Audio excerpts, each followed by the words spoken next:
হ্যাঁ, হ্যালো, আসসালামু আলাইকুম। আমি সামিউল ইসলাম। আমার ইউটিউব চ্যানেল গ্রো ওয়েলথ এর পক্ষ থেকে সবাইকে জানাই আন্তরিক শুভেচ্ছা ও অভিনন্দন। তো আজকে আমি ইন্স্যুরেন্স সেক্টরের কিছু স্টক নিয়ে কথা বলবো, যে স্টক গুলো আগামীতে খুব ভালো মুভ করতে যাচ্ছে। ওকে, সো আজকে আমরা ইন্স্যুরেন্স সেক্টর থেকে যে স্টক গুলো আগামীতে ভালো করতে যাচ্ছে বা আগামীতে আহ ভালো একটা মুভমেন্ট আসতেছে সেগুলো নিয়ে আমরা কথা বলবো। আর আমার চ্যানেলটা খেয়াল করে দেখবেন যে আমি সবসময় ইন্স্যুরেন্স সেক্টর নিয়ে কথা বলি, এই যে ইন্স্যুরেন্স, এখানেও ইন্স্যুরেন্স ছিল, এটা ইন্স্যুরেন্স। সো বেশিরভাগ ক্ষেত্রে আমি আমার চ্যানেলে ইন্স্যুরেন্স নিয়ে কথা বলি আর কি। সো এনিওয়ে, সো আমরা আজকে ডিসকাশন শুরু করব। সো ডিসকাশন শুরুর আগে আমি একটু ডিসক্লেমারটা বলে নেই। সো আমার এই ভিডিও শুধুমাত্র লার্নিং পারপাসে, এটা কোনো বাই অ্যান্ড সেল ইনস্ট্রাকশন না, বা বাই অ্যান্ড সেল কোনো ডিরেকশন না। আপনার টাকা বাই সেল করার আগে অবশ্যই আপনি নিজে অ্যানালাইসিস করে স্যাটিসফাই হয়ে তারপরে শেয়ার কিনবেন। শেয়ার মার্কেট রিস্কি, সো এখানে খুব কেয়ারফুল হতে হবে। সো আজকে আমাদের মার্কেট ডিসকাশনে থাকবে ইন্স্যুরেন্স সেক্টর। সূচক পজিটিভ, সো সূচক নিয়ে আসলে কিছু বলার নেই। আর আমি না বেরিয়ে সূচক নিয়ে আসলে বিজনেস করতেছি না, বিকজ মার্কেটে হচ্ছে টেকনিক্যাল অ্যানালাইসিস কাজ করতেছে। তো যে কারণে সূচক নিয়ে খুব বেশি কনসার্ন হওয়ার দরকার নেই। মার্কেটে টার্ন ওভার হিউজ। আমাদের আজকের প্রথম যে শেয়ারটা আমি ভাবতেছি যে হ্যাঁ, এটা আসলে একটা পজিশনে আসতেছে বা একটা ডিরেকশনে আসতেছে। প্রথমটা হচ্ছে ইউনিয়ন ইন্স্যুরেন্স। যদিও মার্কেটে এটা নিয়ে খুব বেশি আলোচনা শোনা যায় না, কিন্তু রিসেন্ট চার্ট যেটা ইন্ডিকেট করতেছে, সে একটা ভলিউম পেয়েছে। আগেও ভলিউম ছিল, এদিকেও ভলিউম ছিল। এবং এই জায়গাটা পুরোটাই অ্যাকুমুলেশন। সো এইটুকু জায়গা হচ্ছে অ্যাকুমুলেশন। তো একটা লং সময় ধরে অ্যাকুমুলেশন হওয়ার পরে স্টকটা মুভ শুরু করেছে। এবং এখানে কিছু ইন্ডিকেশন দিয়ে দিয়েছে, এখানে হিউজ ভলিউম ছিল পরপর 3 দিন, এবং ভলিউম পাওয়ার পরে সে রিটেস্টে আসে। সো এখানে টেকনিক্যাল ইন্ডিকেটর অনুসারে একটা পারফেক্টলি রিটেস্ট হয়ে যায়। এখানে দেখেন টপ হচ্ছে 37, এখানে বটম 37। সো টেকনিক্যাল অ্যানালাইসিস এটাকে আমরা পারফেক্ট রিটেস্ট বলি। সো একটা পারফেক্ট রিটেস্ট দেওয়ার পরে গত মার্কেটে শেয়ারটা আবার পজিটিভ ডিরেকশনে এসেছে এবং সেক্টর পজিটিভ। সো যদি insurance sector up trend continue করে, সম্ভাবনা বেশি, বিকজ গত মার্কেটে insurance sector, total insurance sector index একটা ব্রেকআউট দিয়েছে। সো সেক্ষেত্রে আশা করা যায় insurance sector up trend continue করবে। এবং insurance sector up trend continue করলে মানে প্রায় সবগুলো শেয়ারেরই দাম বাড়বে, কিন্তু যেগুলো একটু তুলনামূলক রিস্কি কম, কারণ অনেক শেয়ার অলরেডি 2 গুণ হয়ে গেছে বা 2 গুণের বেশি হয়ে গেছে। তো ওইগুলোতে নতুন করে এন্ট্রি নেওয়াটা একটু রিস্কি, বাট রেদার যেগুলো বটমে আছে এবং প্রাইস খুব বেশি বাড়েনি, সেগুলোতে এন্ট্রি নেওয়া তুলনামূলক কম রিস্কি। যে কারণে আমি এই শেয়ারটা প্রায় বটমের কাছাকাছি আছে। সো গত কয়েক মাসের যদি আমরা একটা বটম ধরি, তো মোটামুটি 30, 28 বা 29 লেভেল একটা বটম। সেখান থেকে 38 টাকা এখন এক্সিস্ট করতেছে, এবং আবার শেয়ারটা আপ ট্রেন্ড ধরতেছে। সো যদি insurance sector up trend continue করে, তাহলে এটা can B a good choice, but অবশ্যই আপনি নিজে দেখবেন। আর যদি আমরা একটু শেয়ারটার আর্নিংস এবং পারফরমেন্স দেখি, সেক্ষেত্রে শেয়ারটা মোটামুটি 2021-এ মার্কেটে প্রথম ডিভিডেন্ড দেয়। আহ, প্রথমে 5% ছিল, তারপরে কন্টিনিউস 10% করে ডিভিডেন্ড দিয়ে আসতেছে। ইপিএস ভালো, প্রথম কোয়ার্টারে 0.68, তার মানে এটা যদি ফোর্থ কোয়ার্টার করি, প্রায় 2.5 এর মতো একটা অ্যাভারেজ আসে। আর গত বছর এটার ইপিএস ছিল 1.87। একটু ইপিএস টা একটু আপ ট্রেন্ডে, 21-এ ছিল 1.58, 22-এ 1.77। সো ইপিএস ও আপ ট্রেন্ডে। আর খুব একটা ভালো ইন্ডিকেটর হচ্ছে যে এই মাসে এখানে ইনস্টিটিউশনাল পার্টিসিপেশন বেড়েছে অ্যারাউন্ড 1%। ডিরেক্টর হোল্ডিং অনেক বেশি, এবং পাবলিক পোর্শন বলতে গেলে কম, 28%-এর মতো আর কি। তো সেক্ষেত্রে it can B a good choice for short term, like short term holdings. এখন ডিপেন্ড করে মার্কেট কোন দিকে মুভ করে। সো এটা ছিল আমার প্রথম চয়েস। সেকেন্ড চয়েস হচ্ছে মেঘনা ইন্স্যুরেন্স, এবং এটাকে আমি ইউনিয়ন ইন্স্যুরেন্সের থেকেও বেশি অ্যাগ্রেসিভ মনে হচ্ছে আমার কাছে। কারণ ইউনিয়ন ইন্স্যুরেন্সের এটা আহ, মানে প্যাটার্নটা একটু স্টেবল, এখানে একটা স্টেবল মুডে ছিল আর কি। কিন্তু মেঘনাটা এখানে অ্যাগ্রেসিভ, এখানে অ্যাগ্রেসিভ কিছু ভলিউম আছে। এবং এই অ্যাগ্রেসিভ ভলিউমটা ছিল হচ্ছে যে স্পটে, মানে যে 2 দিন স্পট ট্রেড হচ্ছে সেই 2 দিন একটা অ্যাগ্রেসিভ ভলিউম ছিল। সাধারণত স্পটে সাধারণত স্পটে ক্যাশ টাকা দিয়ে সাধারণ ইনভেস্টর এত বড় বিগ ভলিউম করতে পারে না। এটা বলতে গেলে ইম্পসিবল। তো সেক্ষেত্রে শেয়ারটা স্পটে ভলিউম করার পরে এখানে ডিভিডেন্ড অ্যাডজাস্টের দিন সেখানে একটা বিগ ভলিউম আসে। ডিভিডেন্ড অ্যাডজাস্টের দিনে যেখানে যে 10% ডিভিডেন্ড যেতে মানে 1 টাকা কমবে, শেয়ারটা তো আসলে 1 টাকা কমেনি, বরংস সেদিন আরো বাড়ছে উইথ ভলিউম। তো এটা ইন্ডিকেশন দেয় এখানে আসলে cooking someone is cooking and making delicious food. এখন এই ফুডটা কে খাবে বা কে পাবে, এখানে কুকিং শুরু হয়ে গেছে। কুকিং শুরু হয়ে গেছে এবং মোটামুটি আহ, মানে বলতে গেলে রেডি, স্টকটা রেডি একটা মুভ আসার জন্য। এবং একটা আপ ট্রেন্ড, একটা কন্টিনিউয়াস একটা আপ ট্রেন্ডও আছে। So it's look very aggressive and very lucrative to me. আমি অলরেডি স্টকটা হোল্ড করতেছি ফ্রম দিস লেভেল। না, এরও একটু আগে থেকে সম্ভবত আমি 28 টাকায় কিনেছিলাম এখানে, হ্যাঁ এই যে এই জায়গাতে কিনেছিলাম। এবং আমি এখানে কিছু প্রফিট নিয়েছি। আমি আবারও এন্ট্রি দেওয়ার জন্য প্রিপারেশন নিচ্ছি। সো ইন্স্যুরেন্স সেক্টর নিয়ে যারা ভাবতেছেন এবং নতুন, এবং এখানে আসলে বলতে গেলে অন্যান্য শেয়ার যেমন অলরেডি তার আগের হাই যেটা, তার হাইয়ের কাছাকাছি চলে গেছে অথবা ক্রস করবে বা ব্রেক করবে এরকম একটা সিচুয়েশনে চলে এসেছে, সেখানে স্টকটা তার আগের হাই থেকে এখন অর্ধেক প্রাইসে আছে। তো ইন্স্যুরেন্স সেক্টরে যেহেতু বলতে গেলে একটা একটা করে প্রথমে সিটি গেল, তারপরে বিএনসিএল, তারপরে রিলায়েন্স। তো ইন্স্যুরেন্স সেক্টরে যেহেতু একটা একটা করে স্টক তার আগের হাই হাই টাচ করে ক্লোজ করার বা ব্রেকআউট দেওয়ার পজিশনে যাচ্ছে, সো টুডে অর টুমরো এই স্টক গুলো আসবে, সময় এদেরও আসবে। তো এরাও হয়তো আগের যে হাই সেটা ব্রেক করবে। সময় কতদিন লাগবে, 2 মাস, 3 মাস, 5 মাস, 7 মাস, নট সার্টেন, এটা আসলে কেউ সার্টেনলি বলতে পারবে না। বাট যেহেতু যেহেতু সেক্টরের ট্রেন্ড শুরু হয়েছে, সো অবশ্যই এদেরও সময় আসবে। সো এটা আমার সেকেন্ড চয়েস ছিল, but more aggressive than first first choice. আর হচ্ছে যে এটার যদি আমরা একটু ফান্ডামেন্টালটা দেখে নিই, শেয়ারটাও এটাও 2021 সালে লিস্টেড এবং প্রথমে একটু কম ছিল, পরে 22 থেকে 10% করে কন্টিনিউয়াস একটা ডিভিডেন্ড দিয়ে আসছে। এবারের প্রথম কোয়ার্টারের ইপিএস 0.47, হুইচ ইজ গুড। এটা যদি 4 টাইমস করে অ্যারাউন্ড 1.8 বা 9 চলে আসে আর কি, যেটা গত বছর 1.31 ছিল। সো ইপিএস একটু একটু বাড়তেছে, আর্নিংস দেখেন আগের থেকে বাড়তেছে, এই যে প্রথমে কম ছিল।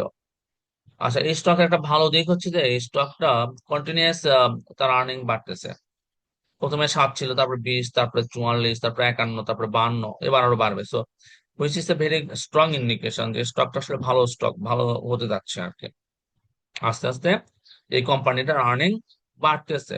মানে অনেক কোম্পানি ফ্লাকচুয়েট করে, এটা সব ফ্লাকচুয়েট না, কন্টিনিউয়াসলি বাড়তেছে, so which is good sign. Dividend ইল্ডও ভালো, 10% করে ডিভিডেন্ড দিয়ে আসতেছে। যদিও ডিরেক্টর পোর্শন এখনো, মানে ইনস্টিটিউশন পোর্শন এখনো ডিসক্লোজ হয়নি, বাট যেহেতু এইখানে একটা ভালো ভলিউম গেছে, এই যে এইখানে আমি এইখানে একটা ভালো ভলিউম গেছে, আমি আশা করতেছি এখানে ইনস্টিটিউশনের পার্টিসিপেশন ছিল লার্জ স্কেলে, এবং এবার এই স্টকটার ইনস্টিটিউশন কন্ট্রিবিউশন অবশ্যই বাড়বে, অবশ্যই বাড়বে। এটা হয়তো আগামী 2-3 দিনের মধ্যে ডিসক্লোজ হয়ে যাবে। সো ফর শর্ট টাইম এই মেঘনা insurance can B a good choice. এখন আপনারা নিজেরা দেখে নিন।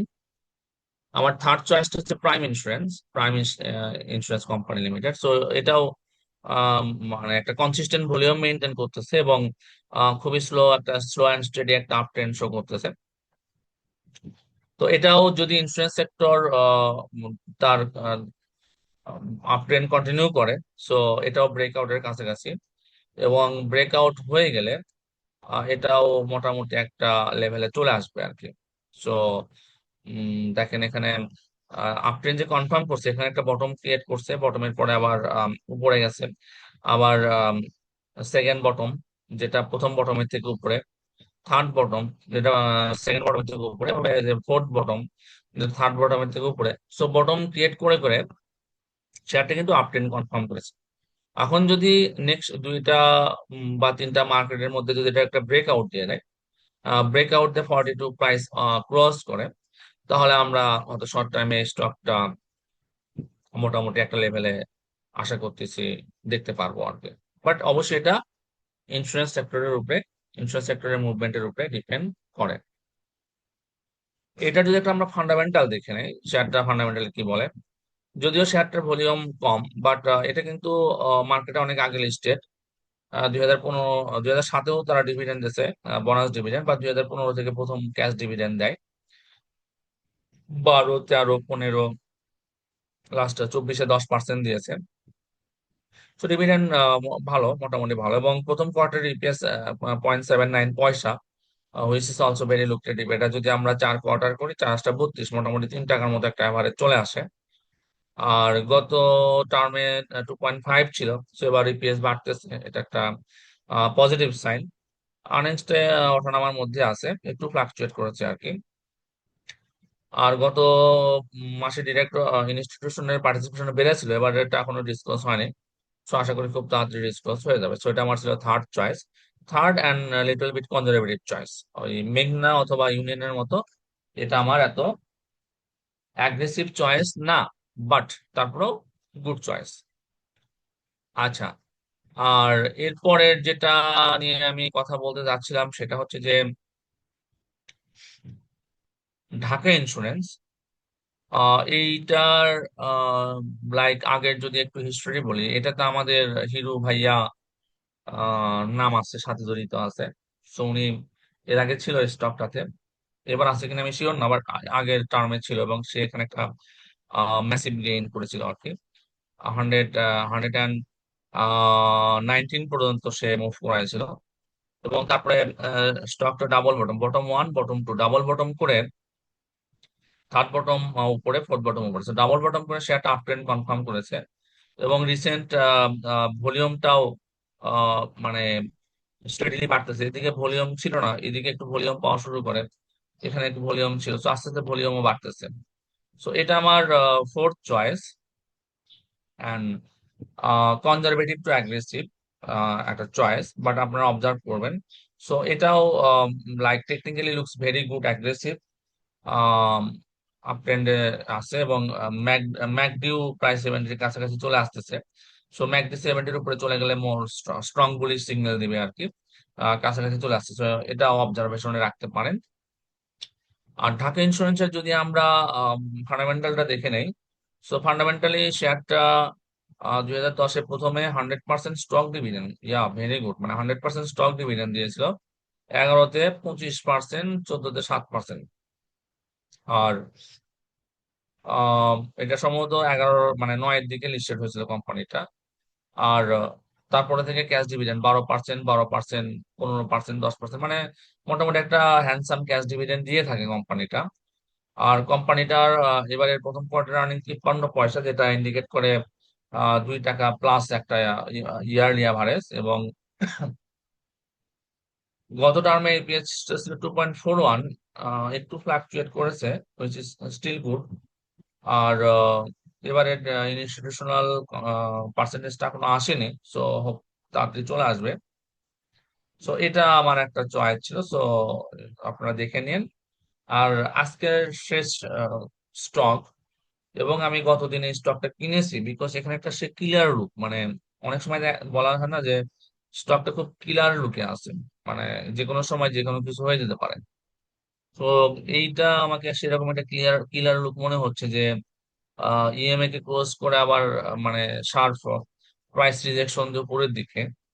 সো আমি আশা করতেছি এইটা আগামী সপ্তাহের যে কোনো দিন এটা মানে হল্টেড থাকতে পারে আর কি। ইভেন রবিবারই হতে পারে, ডিপেন্ড। বাট রবিবারে না হলে অবশ্যই সব মঙ্গলবারের দিকে গিয়ে এই স্টকটা একটা হল্টেড দিবে আর কি, আশা করতেছি। বিকজ এটা 9 EM এর উপরে প্লাস, সাথে হচ্ছে যে একটা ক্যান্ডেল ফর্ম করছে, একটা ক্লিয়ার লুকের একটা ক্যান্ডেল, মানে শার্প প্রাইস রিজেকশন দিয়ে প্রাইস উপরের দিকে। আর আমি খুব অ্যাগ্রেসিভ একটা স্টককে সেল করে আমি, টাকা তো সবসময় থাকে না, মানে টাকা বের করতে গেলে কোনো একটা স্টক হোল্ড করতে হয়, আর মার্কেটে সব কোনো মানে প্রতিদিন কোনো না কোনো স্টকের দাম বাড়তেছে। তো আমি গতদিন একটা অ্যাগ্রেসিভ স্টক জেনিস ইনফোসিস এটাকে সেল দিয়ে আমি এই স্টকটাতে এন্ট্রি নিয়েছি, এবং আশা করতেছি আগামী আম, আম, মানে technically it looks very strong and aggressive, let's see what happen. আর এটা ফেডারেল ইন্স্যুরেন্স কোম্পানি লিমিটেড। আর এটা যদি ফান্ডামেন্টাল আমরা একটু দেখে নিই, সো ফেডারেলের ফান্ডামেন্টাল 46 পয়সা, এটা 4 কোয়ার্টার করলে অ্যারাউন্ড 1.8 সামথিং একটা ইপিএস চলে আসে ইয়ারলি। সরি। আর হচ্ছে যে আগের বছর ইপিএস ছিল 1.1, স্লোলি ইপিএস একটু একটু করে বাড়তেছে। এবার একটা একটু বাড়ছে, একটু ইপিএস বাড়তেছে। আর প্রতি বছর মানে গুড থিং হচ্ছে কোম্পানিটা প্রতি বছর ডিভিডেন্ড দেয়, এবং ডিভিডেন্ড ইল ভালো, মানে লাস্ট ইয়ার 5.49 ডিভিডেন্ড ইল্ড ছিল, which is very good, very strong. আর হচ্ছে যে যদিও ইনস্টিটিউশনের পার্সেন্টেজটা এখনো আসেনি, আশা করি আগামী 2-1 দিনের মধ্যেই চলে আসবে। সো এটা আজকে আমার ডিসকাশন ছিল। সো আমি চেষ্টা করতেছি আপনাদের সাথে থাকতে। অবশ্যই আমি অনেস্ট ডিসকাশন করে থাকি। তারপর শেয়ার মার্কেট রিস্কি আপনারা নিজেরা দেখে শুনে বাই সেল করবেন। আর ভিডিও ভালো লাগলে লাইক কমেন্ট শেয়ার দিবেন, দু একটা বন্ধু বান্ধবের আহ জানাবেন যারা হয়তো স্টক মার্কেটে আছে। আর যদি আমার সাথে ওয়ান টু ওয়ান কথা বলতে চান, আমি সে সুযোগটা আগামীতে আপনাদেরকে দিব। সো আমি ওয়ান টু ওয়ান কথা বলবো, এবং আমি একটা মানে বিনিয়োগকারী কমিউনিটি করতে চাই যারা জেনে বুঝে শিখে বিজনেস করে, নট জাস্ট রিউমার, যারা মার্কেট বোঝে, মার্কেট অ্যানালাইসিস করে, এবং মার্কেট অ্যানালাইসিস করে শেয়ার বিজনেস করে। এরকম আমি একটা গ্রুপ তৈরি করবো আস্তে আস্তে। তো আশা করি আপনাদের মধ্যে থেকে এরকম আমি অনেককে পেয়ে যাব, যারা আসলে জেনে বুঝে শিখে শেয়ার বিজনেস করতে চাই, নট জাস্ট রিউমার। কারণ রিউমারে বিজনেস করলে আপনি 2-1 দিন টিকতে পারবেন, কিন্তু আলটিমেটলি একসময় আউট হয়ে যাবেন। বাট যদি আপনি নিজে নিজে শেখেন, নিজে বোঝেন, বুঝে বিজনেস করেন, তাহলে অবশ্যই আপনি এই মার্কেটে লং টার্ম সাস্টেন করতে পারবেন। সো অবশ্যই লাইক কমেন্ট শেয়ার দিবেন, আর ধন্যবাদ সবাইকে। আমরা একসাথে গেইন করবো ইনশাল্লাহ। Thank you.